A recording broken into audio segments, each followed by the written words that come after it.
Good morning, everybody, and welcome to the Rangers Review morning briefing for Tuesday, the 23rd of May. I'm Derek Clark, and I'm joined by a debutant on the morning briefing, Euan Robertson. How are we doing, Euan? Yeah, very well. Thanks, Derek, and yourself? Yeah, fantastic. All good. All good when we can talk about Rangers in the morning. Although we have to apologise first and foremost. CGM 55 says, what is that saying about death and taxes? Well, you can add Rangers Review being late to the list. And Paul McGregor says, whose fault is it running late? Johnny with his coffee or Derek doing his hair? Absolutely not that option, Paul. You just had a few issues, technical issues, getting on this morning, but no problem. We're on now, so good things come to those who wait, as they all say. And I've got good news for you as well, folks. Our good friends at Seneca are back on board. You'll be pleased to know the top dogs in the hair transplant biz. If you're looking to restore some lost self-confidence, perhaps if you're itching for a Kamar Roof or a Chris Boyd style hairdo, then these are the guys to go to, and I've popped the links in the description box in there for you as well, folks, if you want to go and check them out. So it's great to have them back on board. Quick word as well for the offer we've got on the website, just £12 for 12 months worth of content. Head over to rangersreview.co.uk/subscribe to sign up. Not only do we have that offer on, it's also, we've got an offer for £4 for 4 months. You also get entered into a draw for lunch at the Blue Sky Lounge for 3 people on the 3rd of June, and with a club legend as well. It's an outstanding offer. Thanks to each and every one of you who have signed up on that already. If you haven't already done so, make sure you do before it ends. It really is a sensational deal we've got on at the moment. And if you have subscribed, you'll find some cracking articles on the website this morning from Euan himself. You've spoken firstly to Bailey Rice. Of course, it's been a bit of a whirlwind season for the youngster. He's made his senior Rangers debut just hot off the heels of captaining Scotland as well, the 16-year-old, which was quite incredible down at the Tony Macaroni.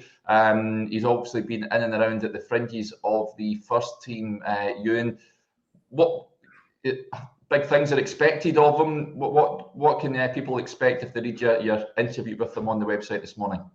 Yeah, firstly, I'll take the heat for being a couple of minutes late. It was technical problems on my end. It's my debut here, and the laptop was playing up. It was in nerves, and I've just seen the hair transplant people. I think I might be texting Johnny, trying to get a discount on that as well. So,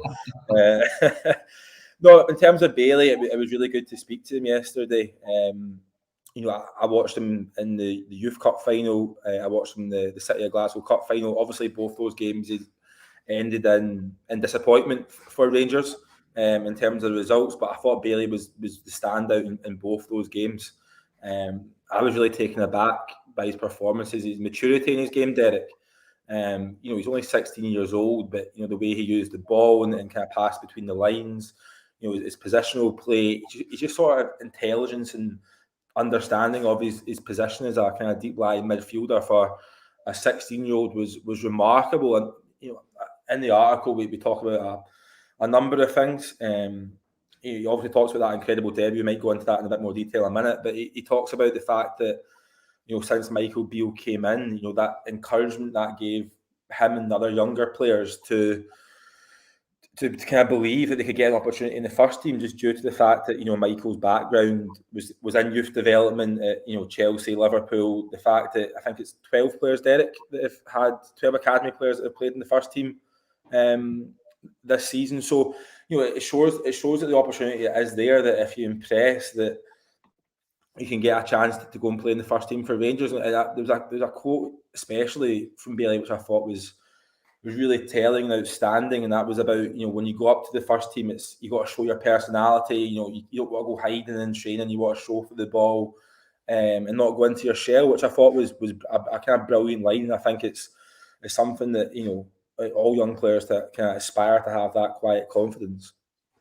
Yeah, most definitely. Thanks to Josh. My mic was a bit distorted there, but I've sorted it out. So thanks for bringing that to my attention. And Uncle Dave, of course, I mentioned yesterday, he was tuning in from the wonderfully named Cucamonga He just tells me it's in California. Forgot to say yesterday, we stay next to a lovely farm out here where they rear cattle and young bucks, but nothing beats watching Rangers. Absolutely good to have your company as normal, Unca Dave. Right, let's get to a few of the points. That was an interesting interview, folks. Do go and check it out on the website. There's also a piece on there from Euan on John Souttar. Of course, he's been receiving a few plaudits from his display at Easter Road on Sunday. Of course, Connor Goldson out for 10 weeks. Michael Beale confirmed prior to the game. John Souttar came in alongside Leon King. It was good to see him back in the defence at the weekend. But you've analysed his performance, Euan. Certainly something that bodes well for the future, especially if Connor's going to be out for a considerable period of time. Likelihood is he's going to miss those crucial Champions League qualifiers. If Rangers can keep John Souttar fit, I know it's easier said than done given his previous injury record, but that could be really beneficial for Rangers if they get him fit and firing, because he has looked steady since coming back into the team. And I thought Easter Road on Sunday, he was arguably man of the match. Yeah, I thought he was the best player on the pitch on Sunday, especially because he was playing next to Leon King that they haven't played together before. That was King's first competitive start under Michael Beale as well. I thought Leon King played well too, to be honest. And also you have Yilmaz on the left-hand side as well. So it's quite an inexperienced back four, apart from James Tavernier. So I thought that John Souttar really stepped up. I go into it in my piece and just kind of break down his performance. I thought his use of the ball was excellent. It's interesting when he's been partnered with Goldson in recent weeks. Goldson would play on the right-hand side of the defence. Souttar would play on the left-hand side, but obviously Beale moved Souttar to the right centre-back position on Sunday. And we were talking in the office with Joshua yesterday. I think that's predominantly because the kind of Connor Goldson's kind of been renowned for these kind of raking diagonal balls, hasn't he, over his career, and that's something that Souttar done on Sunday. If you look at the first goal where James Tavernier scores a free kick, it's Todd Cantwell that wins it. It was definitely a free kick. I think, by the way, I think there's a bit of discourse around that. I think it's a free kick, but the ball comes from a long diagonal to Souttar, so it shows that with Connor Goldson out, that Souttar will have to step up into that role, and like you rightly pointed out there, that it's going to be a race against the clock, isn't it, for Goldson for these Champions League qualifiers. If it is 10 weeks, then like you said, Derek, that's pretty unlikely, very unlikely that he'll make it. I know Beale said, I think it was post-match against Hibernian, that I think it was 6 weeks, then he started his rehab. So it looks highly unlikely that he'll be involved there. You expect a new centre-back to come in, but as it stands, I think John Souttar would hope to be starting that game. Yeah. I don't know what you think, Derek, but I mean, for me, there's never really been any doubt over Souttar's ability as a footballer. It's just always been the question mark over his injuries and whether he can get past them. It's impossible to predict the future and injuries, but I think that Rangers have certainly been cautious with him. They've not rushed him back into games, and I think that can only bode well. So he's got to, from a Rangers point of view, fingers crossed that he can stay fit. Yeah, I agree with you on his game. I think we can see why Rangers brought him in from Hearts, of course. On his game, he's a top player. We've seen that in the Scottish Cup final, of course, last season. I thought he was Hearts' best player at that game at Hampden. Probably unfortunate to be on the losing side, but as Jim McKerrow says, Souttar looking excellent. Hope he can stay fit. Our midfield in the last couple of games looking impressive too. A couple of comments coming in as well. Neil McLean says, Big Suits is class. He'll have a big part to play next season. Rice is special and should at least get a cameo before the season's end. I'm sure he will do, Neil. Perhaps even tomorrow night. Of course, Hearts come to Ibrox for the final home match of the season. And interestingly, Michael Beale said a couple of comments that pricked the ears at the weekend, of course, saying that it'll be clear on Wednesday.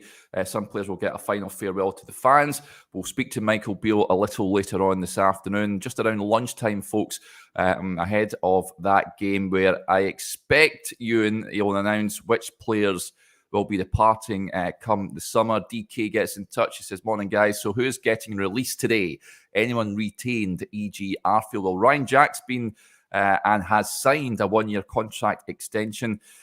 He did say one or two had been offered contract extensions recently, Euan. I think Arfield would be the most likely one who has been offered it. Anyone else you think that could be the case? And who do you think is going to be announced today as players that are leaving? I think it's only Jack and Arfield are the ones that are going to potentially, Jack is staying on, but Arfield, the rest of them, I'd imagine that'll be ta-ta time tomorrow. Yeah, it's going to be very interesting, isn't it, today, Derek? I'm not sure if Rangers will announce it before the press conference, or Beale will confirm it in the press conference. But it's going to be interesting. Arfield's probably the most interesting one, like you said there, because he's an experienced player. I think he's a player that the majority of supporters feel a warmth towards. He's popped up with some important moments during his Rangers career. I think Beale's been on record before saying that he'd like Arfield to maybe hang around in that kind of coaching capacity if he was to leave Rangers as a player this summer. But I think there's a chance that he could stay as well. I mean, you might have offers from. Look at the MLS. Obviously, Arfield. I know he's not really Canadian, but he's he played for Canada. The MLS could be an interesting option for Scott to maybe end his career. The lifestyle out there is, dare I say, fantastic compared to the rain in Glasgow sometimes. But he's definitely doing his coaching badges, so that could be one to keep an eye on. I mean, the other players, you look at it, and I think that the expectation is that obviously Ryan Jack, Alfredo Morelos, and Alan McGregor will probably all depart at the end of the season. Yeah. Would you like to see him stay on, Euan, or do you think it's time for a clean slate? I think there's arguments on both sides, certainly, Derek. It probably depends on who else Michael Beale's looking to bring in that area. Yeah. There's no point keeping Scott Arfield on if he's not going to play. Yeah. Kieran Dowell's one who, all the noises are that he'll sign for Rangers. Yeah. In the summer, he's someone that will play in that position. You've got Yanis Hadji, Todd Cantwell, Tom Lawrence will come back to fitness next season. You've also got Alex Lowry. So, just in terms of Lowry, for example, Derek, you don't really want to kind of block his pathway to the first team. He needs to get minutes if he's going to make it as a Rangers player. So, there's loads of things that Michael Beale will be weighing up. He'll know more than we do about who he's looking to bring in that position. So it really depends on a numbers game. I thought it was definitely the correct decision to keep Ryan Jack on for another year. I think it was Jim that made the point earlier about the midfield in recent weeks. I think the midfield's worked really, really well, and it's maybe under the radar. I thought Jack was really, really good on Sunday. I think he provides like a control. The fact that Rangers have been controlling these games, I think Jack's got a big role to play in that, alongside Nicholas Raskin, who's impressed since joining. I think John Lundstrom, even in recent weeks, has probably raised his performance levels a little bit. So there's a dog. But in terms of Arfield, I don't know what you think, Derek, but it's in the balance. It's in the balance for me. Yeah. Actually, you can tell it's live, folks. There's my Akita just going bananas here. But lots of comments coming in. Let's get a few of them. Just on Bailey Rice, thanks to Brian and a few others. Rice is away on international duty. He is, so won't feature this season again. And of course, Zach Lovelace impressing as well for England under 17. So we certainly wish all the young lads well representing their international teams. Interestingly, it'll be. I wonder who. There's lots of speculation, Euan, about who the new signing that will be announced tomorrow. Michael Beale teased that at the weekend. Kaz says, has the Norwich boy been released? Do you think he's a signing announcement tomorrow? I reckon it will be Kieran Dowell. All roads lead to that. However, I wouldn't be surprised if it's Dujon Sterling. We're also led to believe is mightily close to being done. The other one is, of course, Jose Cifuentes, and just a teaser, folks. I've spoken to an LAFC podcaster about him, which you'll find on the YouTube channel, Twitter, and Facebook a little later on this evening. But speaks in glowing terms about Jose. That's another one that seems to be nearing completion. Who do you think it's going to be tomorrow, then, if you had to put your money on it, Euan? Probably Kieran Dowell, or throw a curveball in there. Could be Malik Tillman. Wow. Well, that leads me on then, because a lot of supporters are undecided on Malik. Understandably so. It is a bit of an outlay for Rangers to spend. there was a feeling that Malik might feel that his future lies away from Scottish football. But if you're Michael Beale, well, I guess it depends on Malik, is what he says. I mean, both clubs, from what we understand, have agreed a deal, but it's up to Malik at the end of the day whether he wants to play for Rangers on a permanent basis. Can you see him lining up in the Rangers squad next season, Euan? I think it's going to come down to the player, isn't it? And what his options are. I generally think it's a no-brainer that if Rangers can convince Malik to remain at Ibrox next season, then they do the deal. I understand that £5 million is a lot of money, but the way you have to weigh it up is it depends on how big Rangers' budget is in the summer, and how much £5 million is going to affect where they can do business elsewhere, because they've got to bring in, I think, need to bring in 2 centre forwards.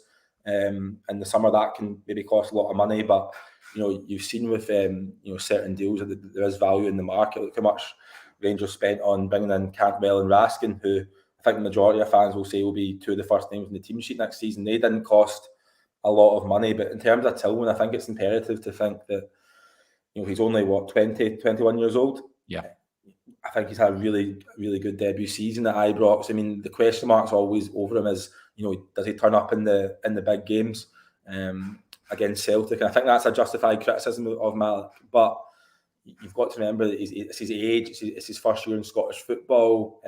Playing youth football in Germany, the kind of the rigours of the Scottish Premiership is difficult. But I think it will come down to Malik at the end of the day. And in terms of working out the signing, I should also point out that I can't remember who made the point earlier about Bailey Rice. Scotland played their last game against Germany today in the Euros, and they've already knocked out. So there's a chance that Bailey could be involved the final game of the season against St Mirren, isn't it? And if he's back in time, I don't see any reason why he wouldn't be in the squad, because it's not like he's been injured. He's been playing, he's been training, he'll be fit. So I think it could be involved there. In terms of the signing, it looks like Kieran Dow, because a couple of people were saying Jack Butland, but Manchester United playing Thursday night, so I don't think Butland's going to be around. And he's also got the FA Cup final still to come. So forgot all about that. Yeah, he's under contract still at Man United. Dujon Sterling, I think he'll still be under contract at Chelsea, but like you said, he's not going to be involved. So all roads looked like Kieran Dow, but who knows? It could be someone that is not even on the radar. It's certainly interesting what Michael Beale said. I can guarantee that he'll be asked about it come 12 o'clock this afternoon. Yeah. It's just whether he chooses to disclose more information. Yeah. It'll be interesting when we speak to the manager a little later on, folks, what Michael Beale has to say. It's always a pleasure listening to him. He always talks a good game. Lots of comments come in just off the back of Tillman. Differing opinions, of course. Elite Snake says Tillman, great player, but need to work hard in big games. There is that question mark, of course, that he hasn't really turned up in these Celtic games. People do point to the fact that he did do so at the start of the season, of course, against Union Saint-Gilloise and PSV, but I think you struggle to find any player apart from the recent win at Ibrox that have really turned up and turned it on against Celtic this season. So he certainly isn't the only one. Right, let's get to a few more comments coming in. First of all, Stuart Henderson says, hi from Boston. I'm in Boston all night for my Chicago flight. That's dedication. Good to have your company, Stuart, on what we, is it a Monday evening where you are, or a Tuesday evening, whatever the time difference is over there. In terms of the game tomorrow then, Euan, what are you expecting? A number of changes from the game against Hibs. I can't foresee too many. I do think we will see the likes of, well, it depends. Alfredo Morelos wasn't featuring at the weekend, of course, as we know about. Remains to be seen what his fitness is like for the game. If he is fit, I can't imagine he'll start. Of the opinion that Michael Beale will allow a number of players a sort of emotional Alan McGregor Scottish Cup final style-y come on for the final few minutes of the game to say bye to the fans. Is that what you foresee as well?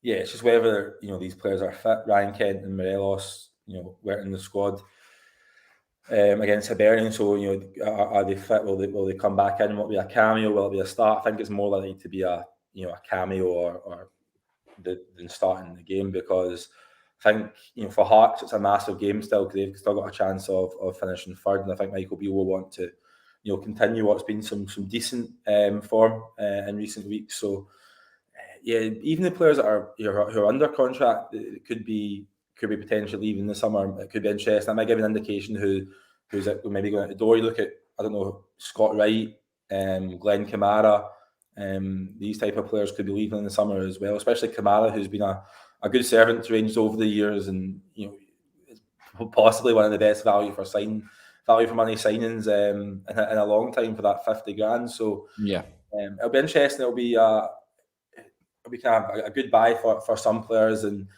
for others it'll be a real chance to impress, like DK said there. Lowry, for example. Yep.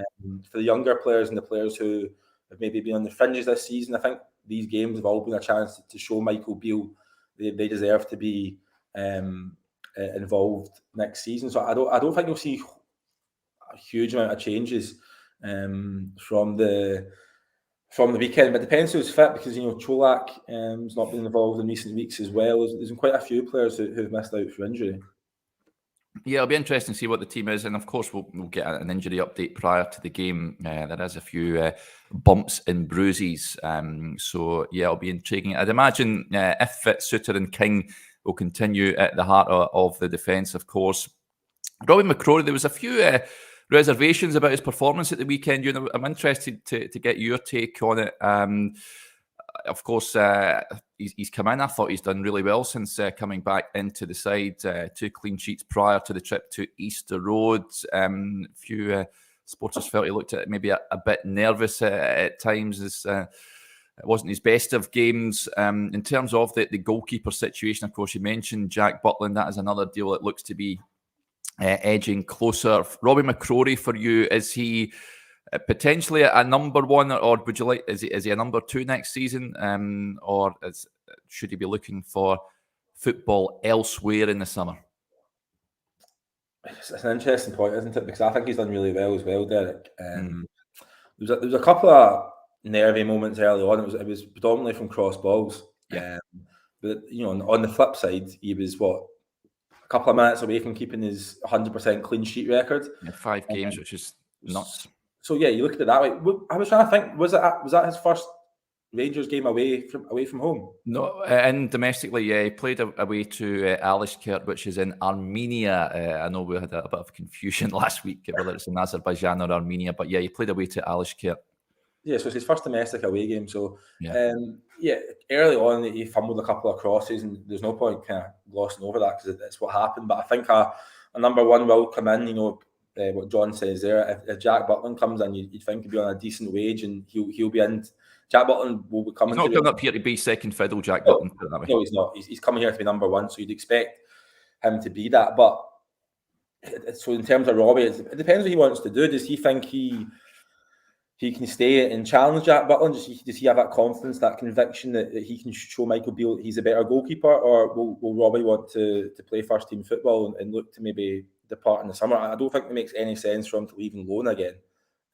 He's 25, 26, so yeah, it's understandable if Robbie wants to play first team football that he might view that as away from Ibrox. But I think he'll think on the basis of his performances recently that he can challenge for that number one spot. But like you said, if it is Jack Butland who's coming to Rangers as expected, then he's coming here to be number one.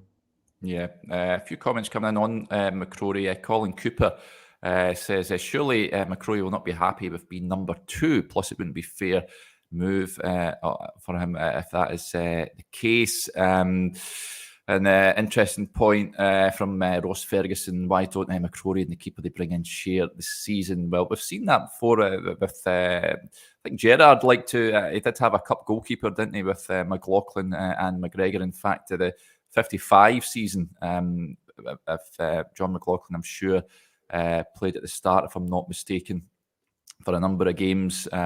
Ditto this season, of course, when Giovanni Van Bronckhorst had McLaughlin as number 1, and then Parkhead and the Amsterdam Arena happened, and then McGregor came back in, of course. So, yeah, listen, it'll be interesting to see what happens with regards to the goalkeeper situation. John McLaughlin is still there. He's another one, I think, Euan, you mentioned the likes of Scott Wright, Glenn Kamara and what have you.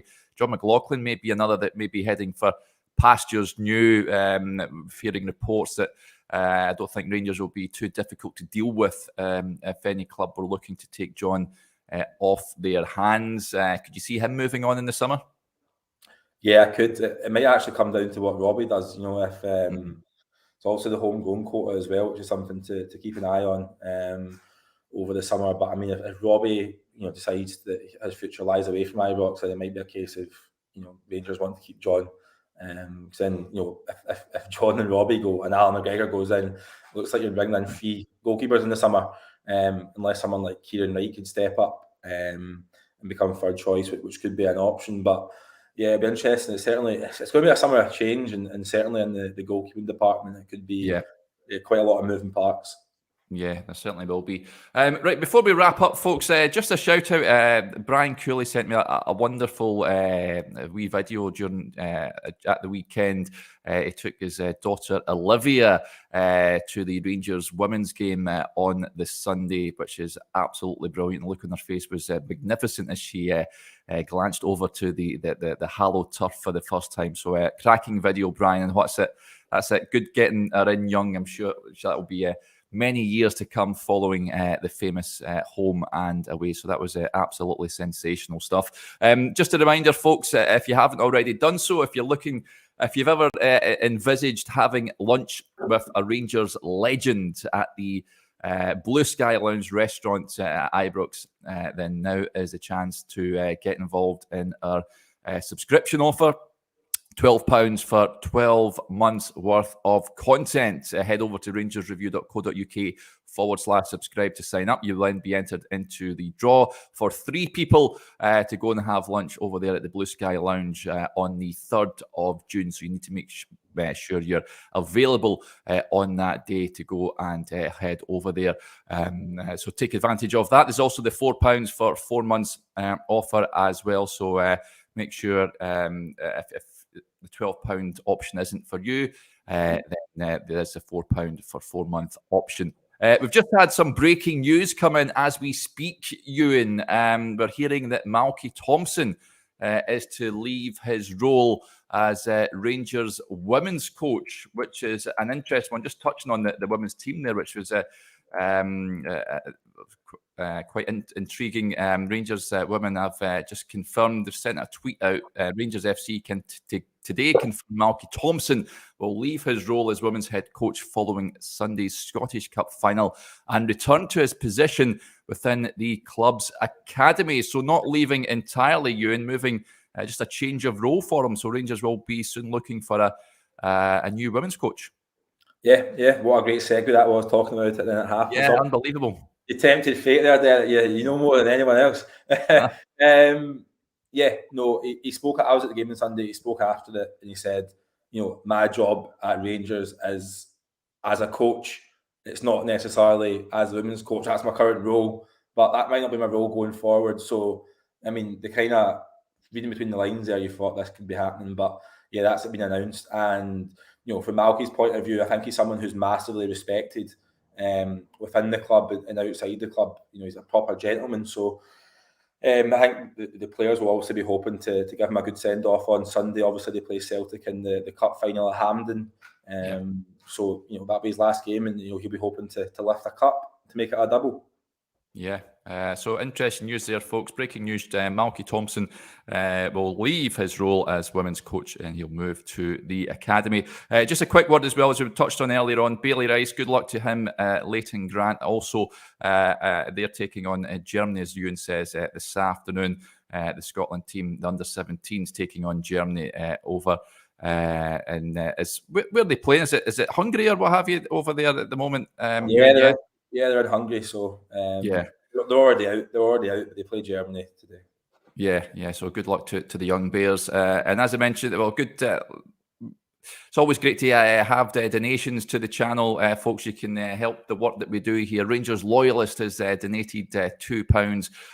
No comment as such, but thanks very much for the donation, buddy. It is greatly appreciated and helps with the work we do here at the Rangers Review. We'll just finish up. Dave Fulton just says, when are the pressures, Derek? Around about 12:30. Euan will be hot-footing it over to the Rangers training centre. We'll try and bring you we've started doing these post-press conference reaction videos. So make sure you're tuning in around about lunchtime this afternoon, and we'll try and bring you all the latest news coming out from what will be an interesting press conference from Michael Beale and whatever player that Rangers put up to speak to the press ahead of tomorrow's game against Hearts. But a big thanks to Euan for this morning coming on. We'll speak to him a little later on, and we'll speak to you all a little later on when we react to that press conference. But until then, enjoy the rest of your Tuesday morning. Bye.